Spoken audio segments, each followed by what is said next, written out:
సుఖోపవాసములలోని 31 దిన ధ్యానము ఉపవాస అవసరత వాక్యభాగము మత్తయి సువార్త 6వ అధ్యాయము 1 మరియు 16 నుండి 18 వచనములు.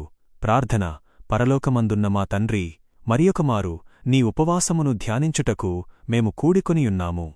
నీకొరకు సమయమును ప్రత్యేకించుకుని నీతో సహవాసమందు గడుపుట ఈ లోకభాగ్యములన్నిటికంటే గొప్ప భాగ్యమయ్యున్నది.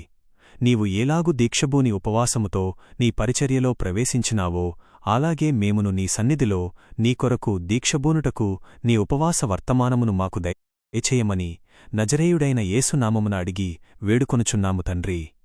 ఆమేన్. ధ్యాన వర్తమానము. మన ఉపవాసమును ఉదయము 6 గంటలకు మొదలుపెట్టి సాయంకాలము 6 గంటల వరకు జరిగిస్తే ప్రారంభంలో ఒక అరగంట వరకు ధ్యానము బాగానే కుదురుతుంది.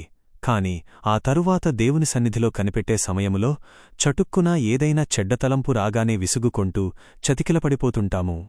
అలాంటప్పుడు ధైర్యము కోల్పోకుండా తమాయించుకుని తిరిగి క్రొత్తగా ఆరంభించాలి. ఈ మధ్యలో సమయము వృధా అయిపోయింది, సైతానే గెలిచాడు అని ఎప్పుడూ అనుకోకూడదు. కష్టపడి తిరిగి ప్రార్థనను ఆరంభించాలి. యేసుప్రభు విషయానికి వస్తే ఆయనకు మనవలె ధ్యానము చేయుట, పడిపోయి తిరిగి లేచుట అనేది లేదు. అంత గొప్ప ఉపవాసము మనము చెయ్యలేము.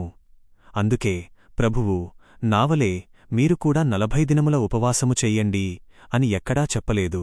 అపొస్తలుల పత్రికలలోనైనా అలా వ్రాయించలేదు. ఒకవేళ అలా వ్రాసి ఉంటే చాలామంది అలాగే చేసి పిచ్చివారై మతిచాంచల్యం కలిగి చనిపోయి ఉండేవారేమో.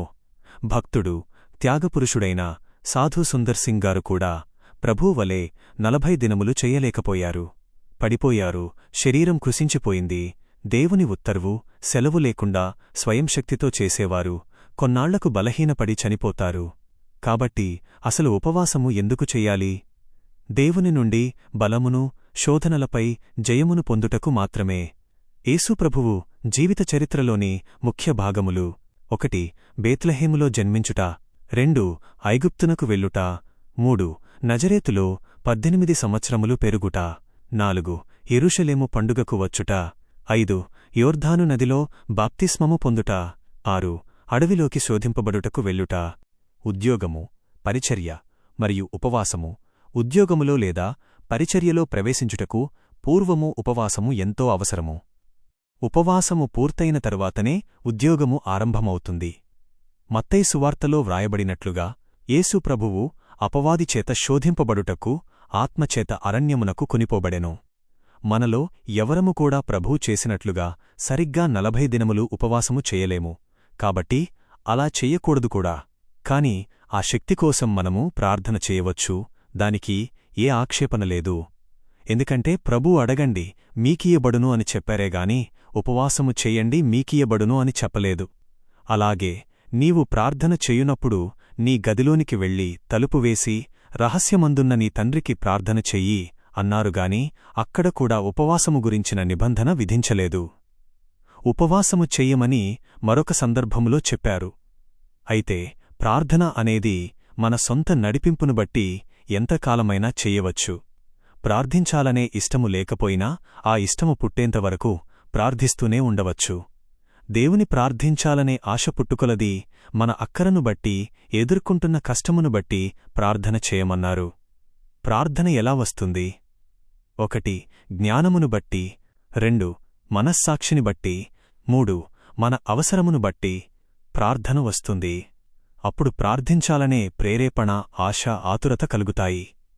ఇవే మనలను ప్రార్థన గదిలోనికి నడిపిస్తాయి. ఆ ఆశ నెరవేరితే మంచిదే. ఒకవేళ జరగకపోతే ప్రార్థనలోనికి త్వరగా దారి దొరకదు. చాలామందికి ప్రార్థన చెయ్యాలనే ఆశ మాత్రమే ఉంటుందిగాని దేవుని జవాబు వచ్చేవరకు కనిపెట్టే ఓర్పుండదు. యేసుప్రభువు త్యాగము. యేసుప్రభువు నా కొరకు, నీ కొరకు.